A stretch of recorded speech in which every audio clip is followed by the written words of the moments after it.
Hi everybody and welcome to our webinar. It's really great to be here with you today on this Hats On for Children's Palliative Care Day, if you're wondering why we're all sitting here wearing a hat.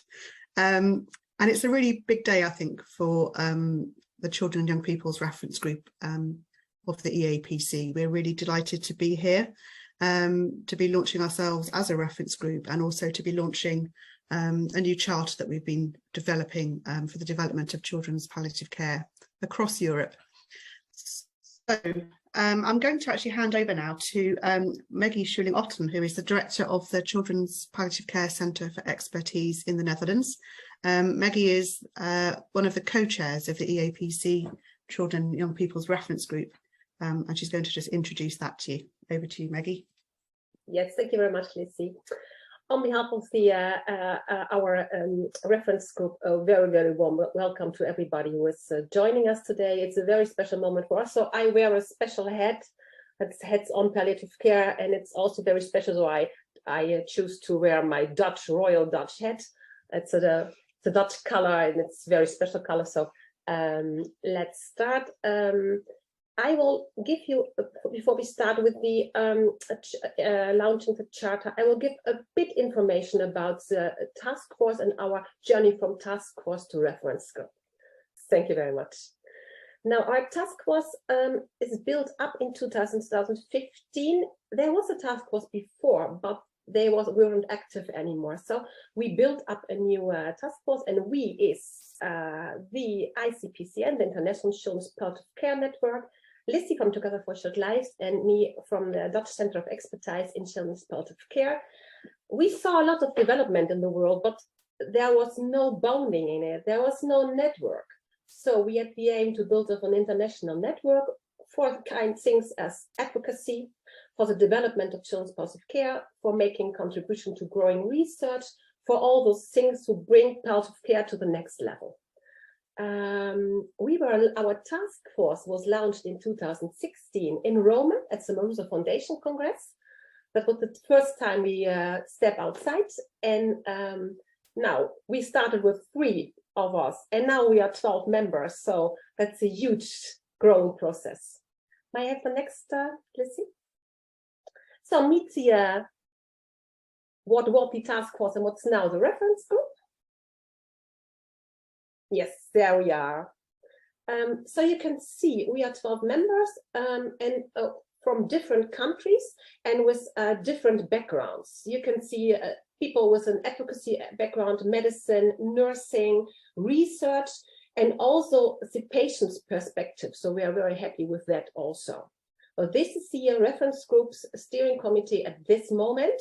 And you see about below, so could be you. Yes, we are always looking for reaching other people to join us in our committee. So there's always space for more, and we are not complete at this moment in background. So maybe there's somebody of you to like to join us. May I have the next? Now we worked on several dossiers from since 2016. Oh, I have to wait. I can see the sheet. Yes, thanks. So we contributed the update of the impact standards from the EAPC Atlas of Palliative Care. We are working at the UK study on early days on bereavement. We are advertising the guideline of management of chronic pain in children from the World Health Organization. But that there are only some of the things we did, because we did a lot more. We also hosting sessions and various conferences. We are very active in this, in very different countries. We participate in sessions, and it's very nice. Since 2018, we have a fully day program at the EAPC Congress, and I personally hope you see all next year in Rotterdam. It's a very nice city, so please come and join us on the Children's Palliative Care Day in Rotterdam. What we also do is we're working on different various research projects that we can implement it across different European countries. It's the EAPC, but sometimes we cross the border to international worldwide. So we go further than the European context. So we built up in the last years, we built up a European and wider network. At this moment, 150 people are involved in our reference group in very different ways. So if you like to join us, or if you want to read our newsletter, because we have a very nice newsflash, so please send an email to childreneapc@gmail.com and join us. We are always looking for people who can bring in their expertise and practice experience to bring children's palliative care further to the next level. So on this, and now it's really time to switch to the important moment of this day, the launch of the European Charter on Palliative Care for Children and Young People. But thank you, Maggie. A really great introduction to our reference group. And as you say, we want it to be as inclusive as possible and for as many people to be involved as possible in the work that we're doing. So I really look forward to growing the group. We want to have 1,500 people by this time next year. Okay. That will be great, Lizzie. Yes, let's aim high. So yeah, this was just a slide really to just to mark the fact that it is Hats On for Children's Palliative Care Day today. This is an annual awareness day that's led by the International Children's Palliative Care Network, and a real chance just to come together, wear a hat, celebrate all that we're doing in children's palliative care, and raise awareness and hopefully some funds for organisations that can use this day as a fundraising activity as well. So these are members of our reference group wearing their hats, but don't look at the person with the green hat there. So I'm going to talk to you now about the launch of the charter that we've developed.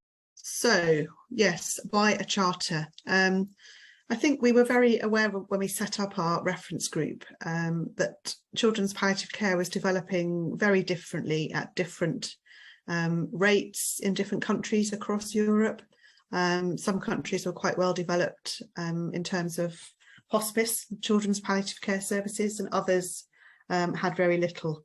And we wanted to develop something that would kind of try to set a bit of a standard for what we would hope all countries could aim for in terms of their children's palliative care services.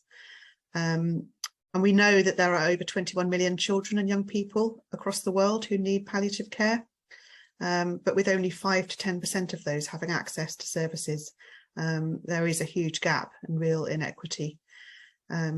It's estimated that 2.8% of children who need palliative care globally live in Europe. So there are around 170,000 children who die every year in Europe with no access to palliative care. So that's children missing out on care and support. So as I said, we wanted to establish a set of principles and standards that all countries across Europe could sign up to and strive to achieve. And we want this charter to really raise awareness and support the development of children's palliative care across Europe. So we went about developing this charter. We did a call out to our membership of organisations and professionals who are members of our reference group.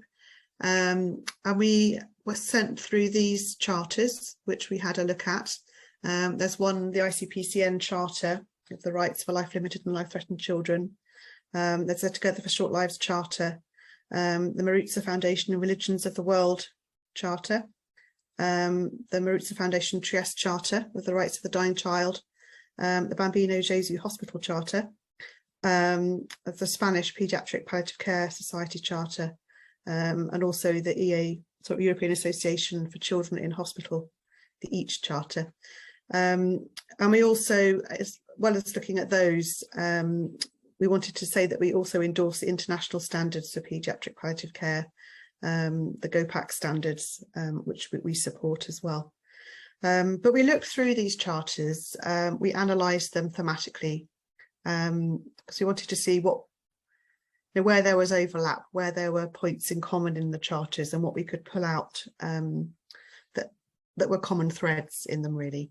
So yes, we analysed the charters that have been sent through to us, and we identified these 10 themes that we wanted to include. So there was dignity and respect, communicating diagnosis and prognosis, supporting communication, keeping children, young people and families at the real centre of decision making, location of care, symptom management, psychosocial and spiritual care, everyday life, end of life care, and public awareness. I'm not going to talk in detail about those because we've got 3 speakers who are going to talk, but those were the 10 themes that we recognised. We wanted to also in the Charter just really set out the definition of children's palliative care so that we knew that everybody would be working to the same definition. And we support the WHO definition of children's palliative care, which I'm sure many of you will be familiar with. So we structured the Charter, we set out standards for children's palliative care across 3 different groups really. So the standards of support that we think should be the right of all children and young people living with a life-limiting illness. The standards of support we think all families should expect who are caring for a child with a life-limiting illness. And then the standards and principles of children's palliative care that we think should be provided in all European countries. So that relates more to professionals and providers. So this is the detail of what's in our Charter. You can see the 3 columns there for children and young people, for parents and carers, and for health and social care professionals. And we've organised it so that each of the 10 areas, we've set out what we think each of those groups should expect in that domain. And yes, there's a lot of words there, but I think if you look at each column, you can see we've tried to keep it quite brief. We've tried to keep it on one page so you can look at it and understand it as easily as possible. So I think I have now finished my presentation part. I'm going to hand over now. We're going to hear from a health professional. We're going to hear from a parent and from a young person, just talking about the different elements of the Charter and what they mean for them. So I'm now going to hand over to Dr. I can't pronounce your name, Dr. Marlina, who is, she's very eminent, but she is assistant professor of children's palliative care at the Department of Palliative Medicine at Charles University in Prague. She also chairs the children's group within the Czech Society for Palliative Medicine. So very eminent doctor. We're really delighted to welcome her today to talk about the Charter from a health and social care professional perspective. Hello, everybody. Thank you for introduction, Lizzie. And thank you very much for inviting me to this webinar. And in next few minutes, I would like to discuss the Charter from the perspective of a caring professional and from the perspective of an expert in pediatric palliative care in the Czech Republic. I think that the aim of the Charter, Lizzie told you, is to give some standards as a tool for children, families, and for us health professionals, and also some advocacy tool for the development of children's palliative care in a given country. The Charter, when I read it, I was really happy and surprised, and I have to say that for me it's excellent, clear and well-structured document, which is easy to understand. It is a document that is comprehensible for both professionals and layman. It means it's really understandable for anyone who interested in this topic.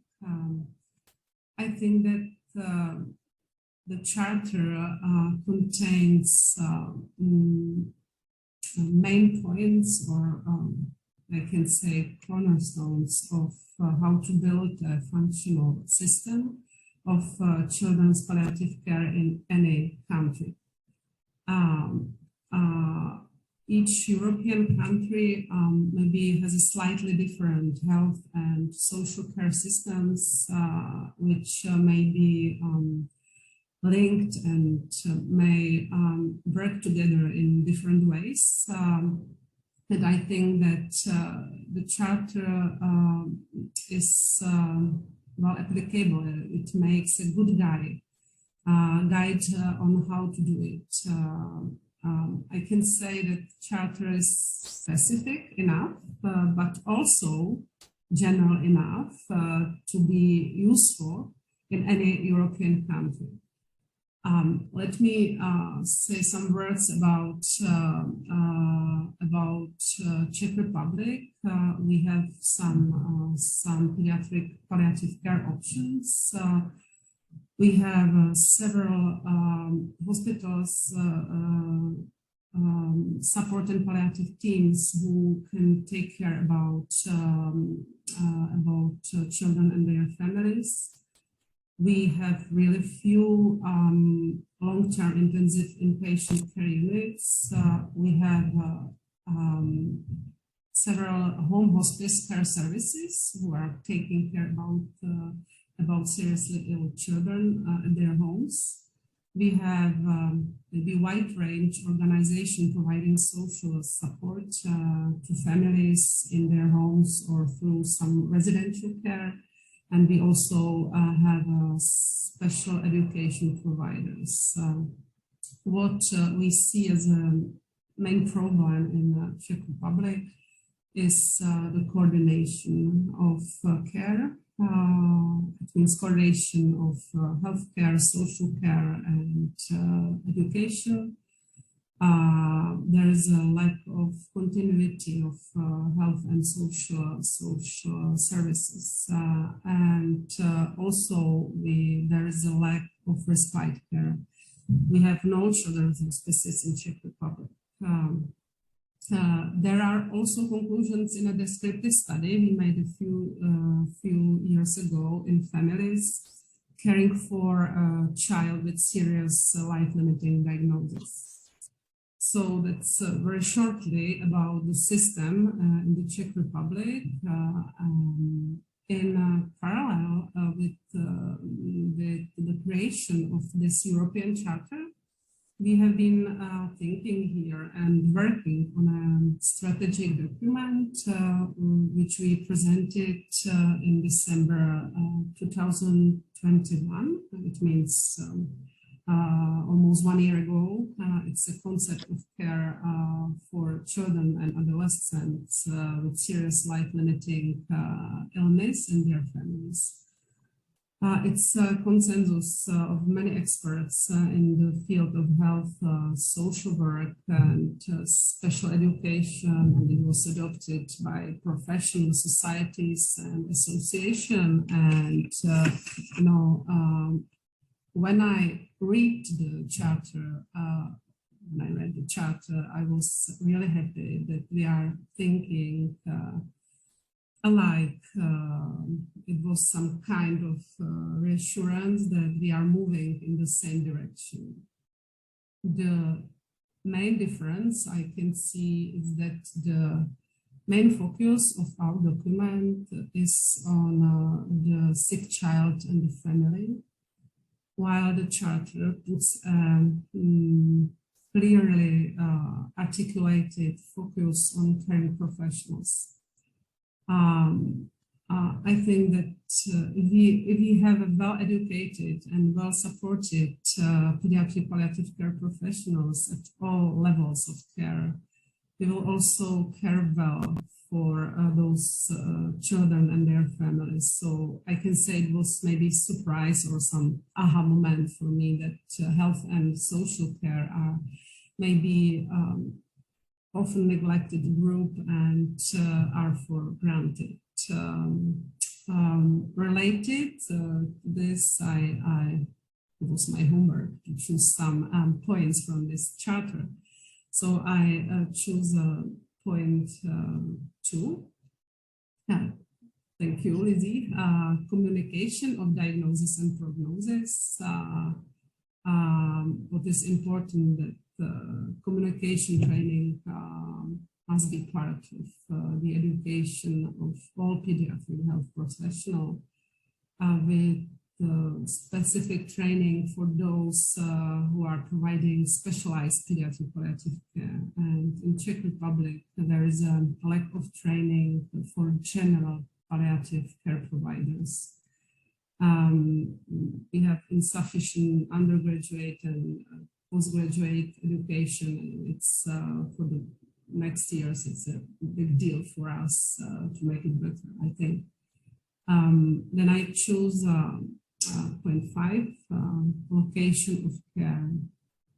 What is important to have sufficient personnel and equipment, including transport, so that families have a choice of location of the end-of-life care, both at home and in a hospice or hospital. In Czech Republic, as I said before, we lack the option of a children's hospice as a place of the end-of-life care. And what we notice, we need also ensure sufficient capacity for home hospice care, and also the possibility how to transport dying child, for example, from home to hospice, or from a hospital to hospice, or from hospital home. The last one I choose is point 8, everyday life, and what is very important, that providing of pediatric palliative care must be managed at national level. So we should have tools to measure effectiveness of provision of pediatric palliative care, and to really meet needs of the child and family. Very closely related to this point,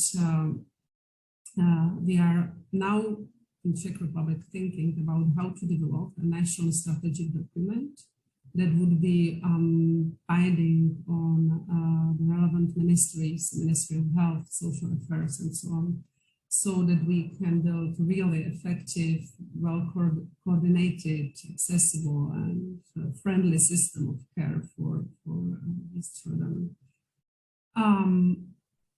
The last thing I would like to say, that the Charter can support our advocacy and lobbying efforts to build a functional system of care in Czech Republic, a functional system for children with serious life-limiting or life-threatening diagnosis and their families, and also for professionals who are taking care of them. So thank you very much for listening to me, and thank you again for inviting me. Thank you so much. Thank you for sharing your thoughts on the Charter, and it's really great to hear that you think it will be useful and resonates with you, really. I did really love the way you talked about a friendly system of care. If we could achieve a friendly system of care, that would be amazing. What I'm going to do is move on to our parent, Renee, and then to our young person, Hannah.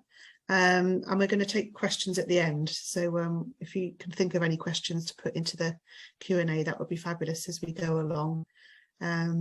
So Renee, can I invite you to come and talk about your experience of children's palliative care? Yes, I will do that. So good afternoon. I think I would like to thank you all for inviting me first and to listen to our story. So I hope you can relate it to the Charter and see on all the 10 points that you have just discussed, how this also relates back to what we as a parent, how we feel about it, what are the values that are really important, and how we see it. I think today with the Charter, it's an important step that you go forward from this, and that the introduction of this will really be helpful, I hope, and it will give you a guideline on how to act with parents and how to really do that. And to start off the presentation, I thought it would be good maybe to introduce my son, it's Seppe, and to a little bit show you about how he is today. So if you can start the movie, that would be nice. Hopefully it will come across. Maybe not so good as we are expected to be.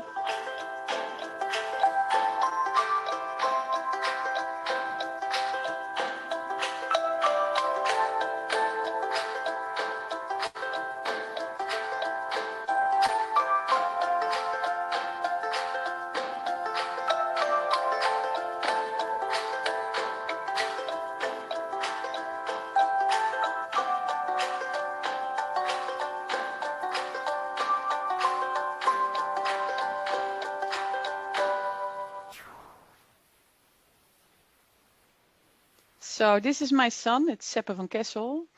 And our son is diagnosed 2.5 years ago with PKAN. And PKAN is a neurodegenerative disease. Oh, I'm sorry. With an expected lifespan of about 10 years. And he is now going to be 6 next month. So we heard it when he was 2.5 years old, or not 3 years old. And I think that was already early in the process. And because it's also a very rare disease, that will come with a lot of challenges, of course. Well, there's no cure yet. It is progressive. So I think that's are the two combinations that makes it also quite a bit difficult for doctors to really help and to make sure that we are helped in the same way. And well, we want to do what we try to do is to create the best care along the way. And I think when doing that, we saw that also, if you go back or if you can continue with the photos, maybe, then I will show you a little bit, how do your new life look like? And what do you do as a parent?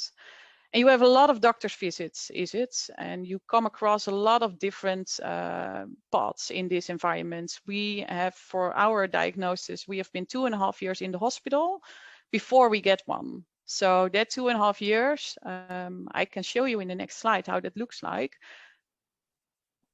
Hopefully, oh, sorry, you have just one photo left. Yeah, I can't see that. Is that we started off with a normal, regular hospital, and then we moved over to the Academic Children's Hospital. And I think if you can see this on the right, these are all the teams that we have seen before we get this diagnosis. And having seen all these teams also shows you a little bit more about the complexity that we are dealing in. You don't need to be very difficult to see that moving this into working and having a family and doing this all together, it is quite consuming of your time. It's also quite nervous because you don't know where you end up with. It is also about how you do it and who should you do it. When do you go together to the hospital? When as a parent do you do that? You don't know in the front of it. We all expected to make decisions along the way.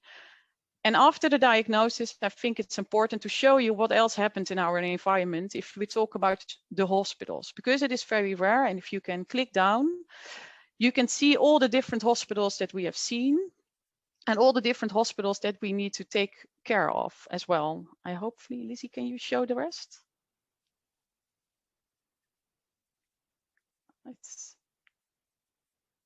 We are waiting for it. Ah, yes. Yes. Oh, so I think this is just all the hospitals that we see. So that makes it already quite complex without having to talk about our health and social care professionals and all the other professionals that are around us.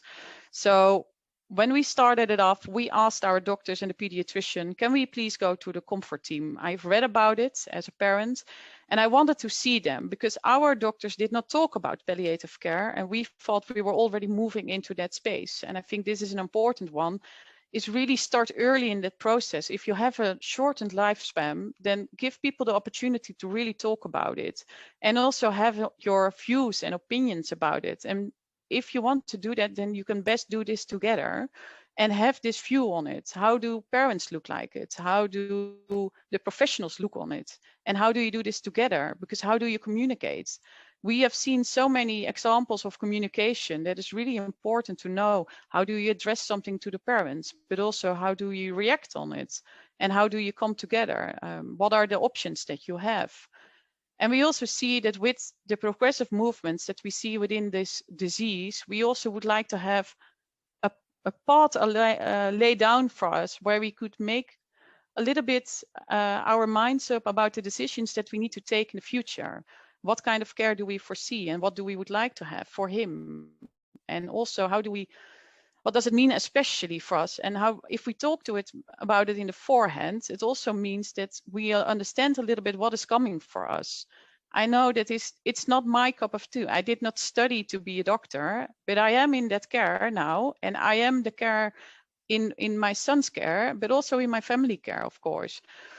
So it was in the first discussion that we had with the pediatrician, it was quite hard. It was quite like, why should you go there? But in the end, I feel now, and I will explain to you how it looks like for us now.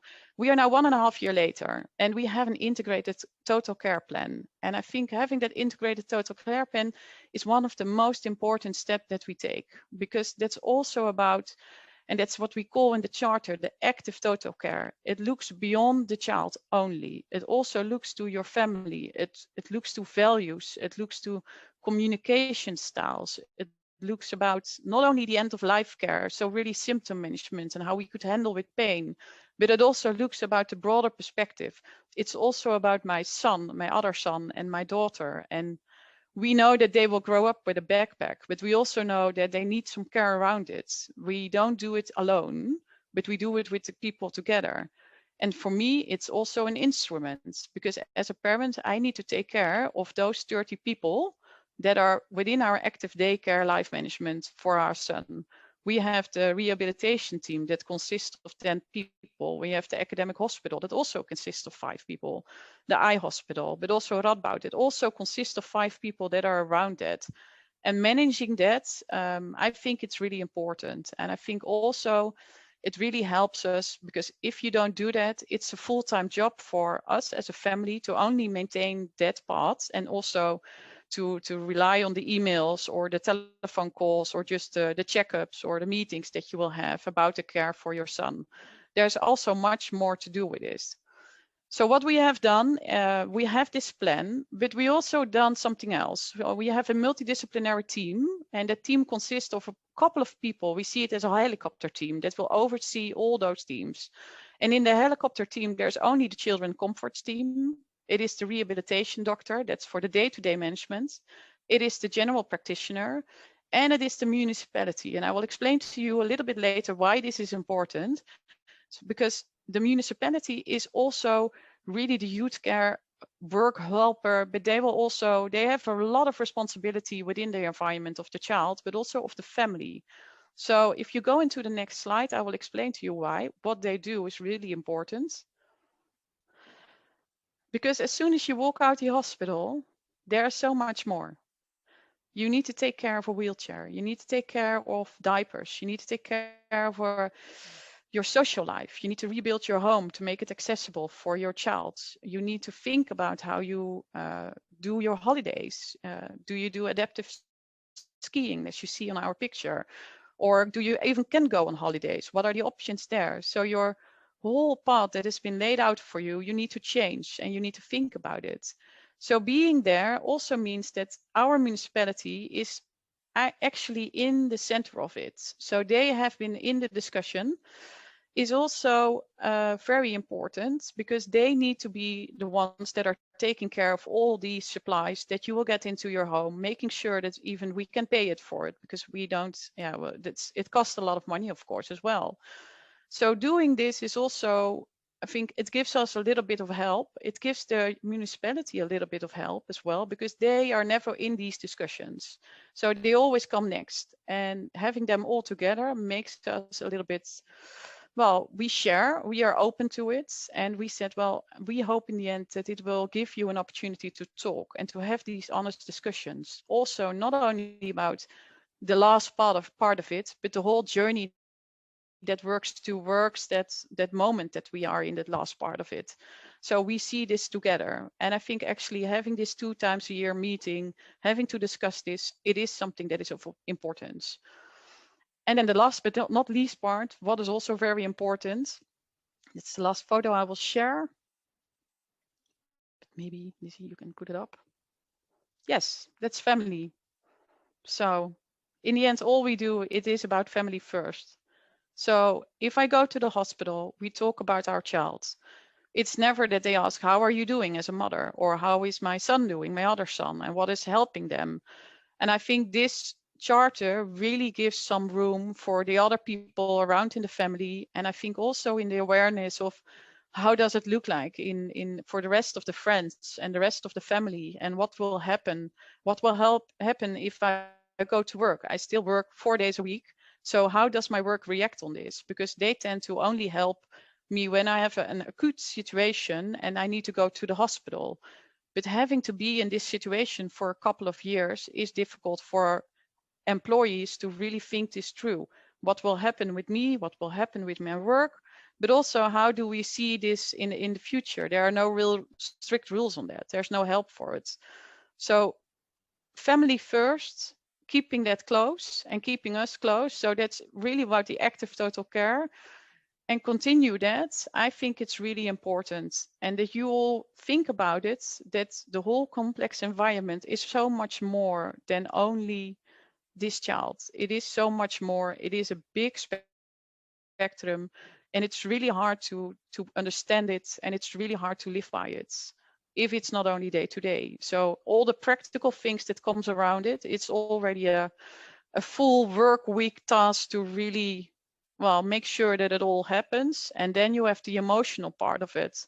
So, and we don't even get to that because every child needs their own emotional part in this whole traject as well. So we think about our oldest son really reacts different than the youngest daughter, and how do we help them, and how do we lay that part forward?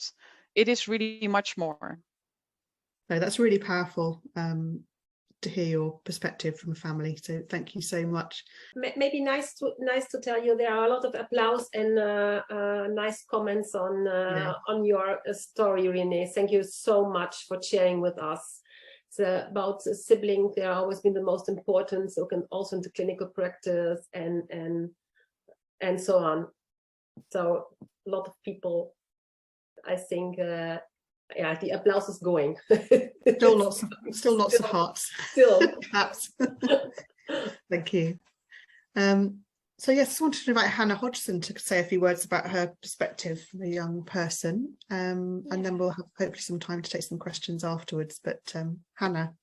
Thank you, and thank you for that. That actually really made me think about my brother and the things he's had to put up with over the years.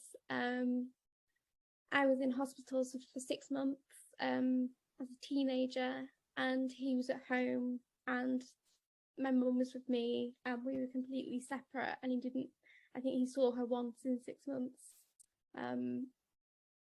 and recognizing the sacrifice that families make in keeping another family member okay doesn't mean that it doesn't have an impact on other family members, because it's been huge for my brother, really life-changing, that absence for that long, and there wasn't anything we could do about it, but recognizing that is really important, and I'm really glad you've brought that up.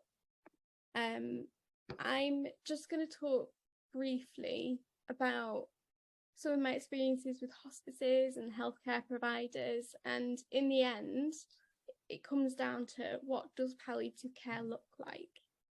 I became seriously unwell at the age of 16, and at 17 I was referred to a hospice. This created some discomfort within my doctors. One said, but you're like not dying. Another said, you've got another decade in you. And another said, okay, cool. When do you hear back about your doctorate interviews? So quite the array of responses there. And number one, but you're not dying, was likely because it's quite uncomfortable. And he felt probably quite uncomfortable about my age. I was his daughter's age. And he was really straight from me from the start. He called it incurable and degenerative supportive management. And it's only because my mum is an ex-nurse that she went, palliative care. And he went, yeah.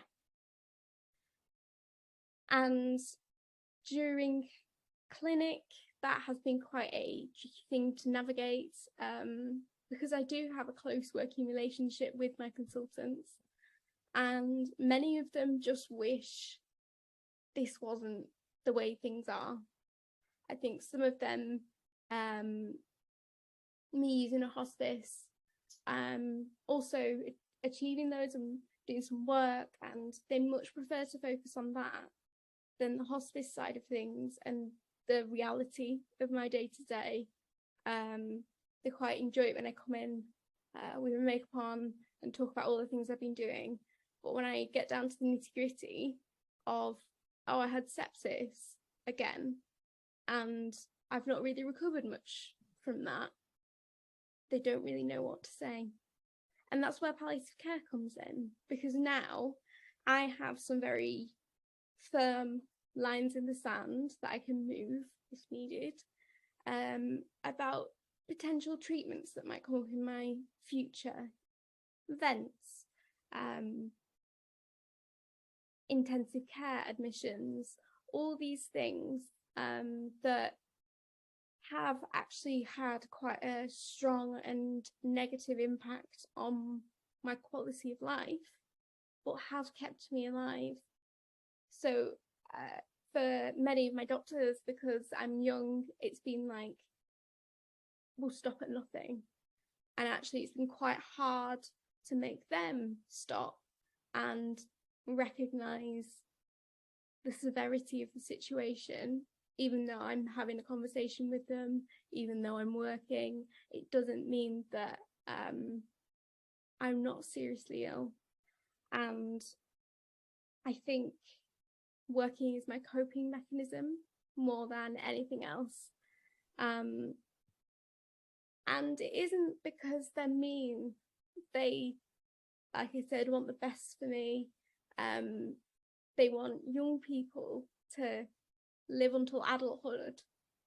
And I'm 24 now, and I've been using palliative care services for 8 years. So second person, yeah, I'll possibly make it to a decade. But that doesn't mean that I don't need that input, because palliative care has been, there's no cure for your condition. You're going to get worse. What can we do to make you comfortable?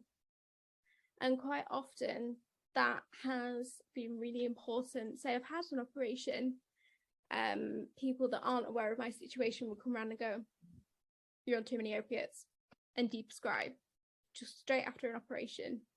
And actually, because I can talk, and they often don't, they think palliative care lasts 2 weeks of life. They don't think palliative care, mitochondrial disease, she's going to get worse. And that has been a real challenge to navigate, because yeah, it's hard as a family to continue fighting for something that we know is going on. They've diagnosed the condition, they know I've got mitochondrial disease, but it's admitting that medicine isn't a cure-all. Just with a few things, on the charter, I wanted to mention that keeping children, young people and their families at the centre of decision making. So just like the previous presentation illustrated, keeping on top of doctors and care and stocks that you need for medical equipment, it's a full-time job. And I'm very fortunate that my mum does that. But if I did that, I wouldn't be able to do things I do. And I think it's possibly that's maybe throwing them a bit, because I am doing things, but my mum is basically, it's a full-time job doing all the medical things and helping me day to day to day. And I have always tried to foster honesty in conversations, a bit like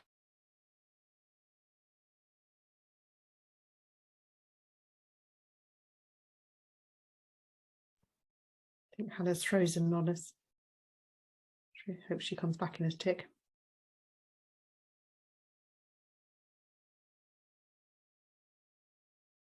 open. Oh, yeah, you froze for a second. You're back. I'm back. Sorry, we've just moved house, so the Wi-Fi is like having a dance.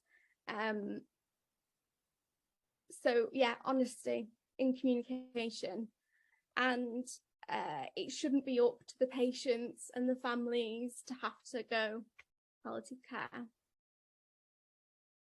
Physicians should be saying there isn't a cure, palliative care, but explaining what that means, because it's a very scary word to hear at first, because everyone thinks that's 2 weeks of life. And it's been the opposite of that. Palliative care has saved my life a few times. My doctor has said, like, oh, I think you need to go here. And I've been like, yeah, but I don't want to.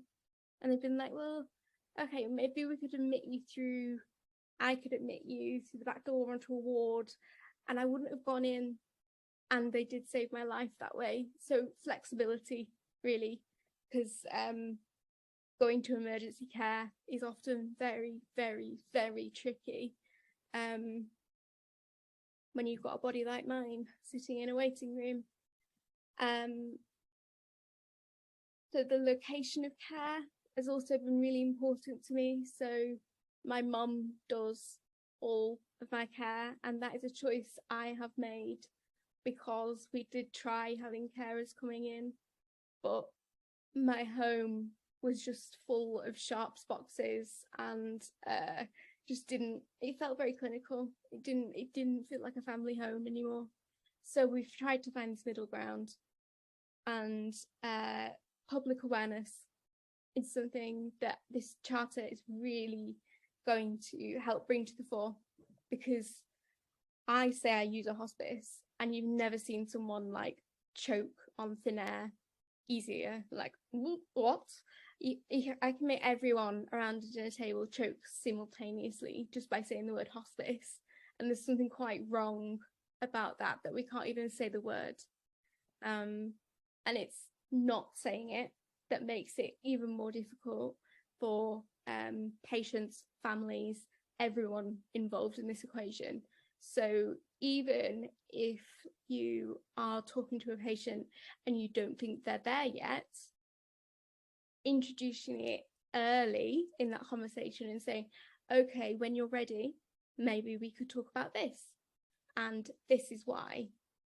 Fully explaining your rationale, but also being honest and not kind of hiding things behind your back. I've found quite often I've said, oh, right, this has gone wrong. What next? And people don't want to tell me because they don't really know, or they don't think I want to know. And there is a strong chance that I will lose capacity because of my illness.